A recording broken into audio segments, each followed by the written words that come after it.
আসসালামু আলাইকুম রাহমাতুল্লাহ। প্রিয় শিক্ষার্থীবৃন্দ, আমি আহমেদ রুবেল স্যার আছি তোমাদের সাথে এমসিকিউ এর ধারাবাহিক ভিডিও টিউটোরিয়াল প্রোগ্রাম। এই প্রোগ্রামে যে বিষয়টি আলোচনা করব সেটি সম্পর্কে প্রত্যেকটা পরীক্ষায় একটি না একটি কোশ্চেন প্রায় আসে, অর্থাৎ প্রতিটা বোর্ডে এখান থেকে একটি টাইপ নিয়ে থাকে।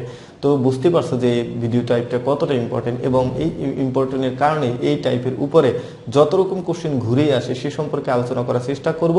আর এই সম্পর্কে আরও ভিডিও দিব ইনশাআল্লাহ, পরবর্তী টাইপে এই সম্পর্কে বিস্তারিত আলোচনা হবে। তো আজকের টাইপটা সম্পর্কে আমরা আগে আলোচনা করি, তারপর দেখি যে এটা থেকে আরো কত রকম কোশ্চেন ঘুরে আসতে পারে সে সম্পর্কে আমরা পরবর্তী টাইপে দিব। তো প্রিয় শিক্ষার্থী, শুরু করা যাক আজকের এই ভিডিও টিউটোরিয়াল।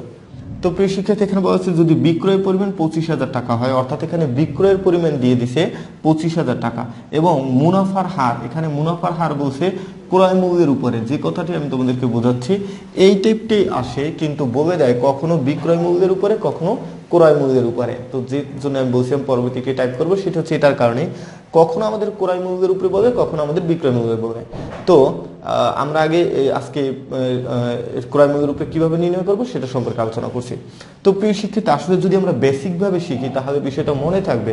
আমরা বিভিন্ন গাইডে বা ইত্যাদি অনেক শর্ট ভাবে নৈবিত্তিক করা হয়েছে, যেটা ছোট ছোট সূত্র, এত সূত্র আমাদের মনে থাকে না। বেসিক যদি আমরা নিতে পারি তাহলে ইজিলি আমরা করতে পারবো।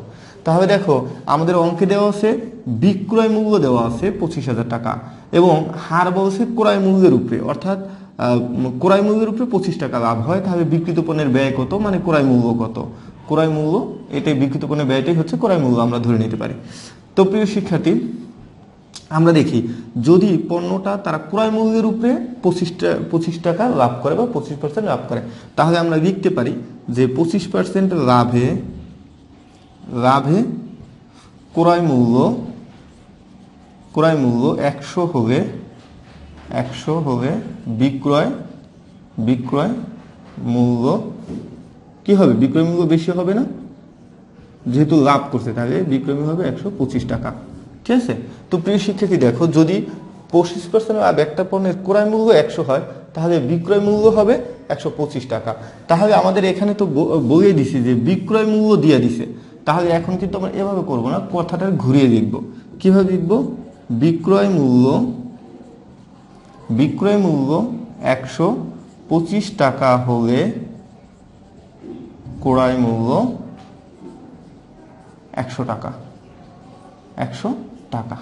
তাহলে বিক্রয় মূল্য যদি 1 টাকা হয়, আমরা ঠিক যেভাবে ছোটকালে যে অঙ্কগুলো করছি পাটিগণিত, ওই অঙ্কের মতো 125।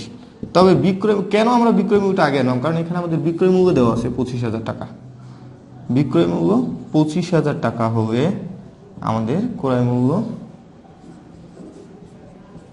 25,125।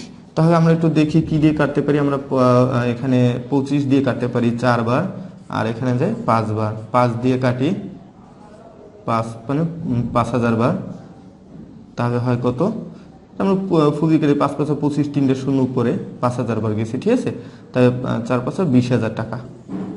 তাহলে প্রিয় শিক্ষার্থী, আমরা বিক্রিত পণ্যের ব্যয় পাইলাম কত, 20,000 টাকা। তো আমি যেভাবে বোঝাতে চাচ্ছি যে আসলে এই পদ্ধতিটা এভাবে করতে হয়তো বা তোমাদের একটু সময় বেশি লাগতে পারে যে পুরো কোশ্চেনে, কিন্তু এটা কিন্তু বেসিক, এটা কিন্তু দরকার আছে, তোমাদের জানা দরকার।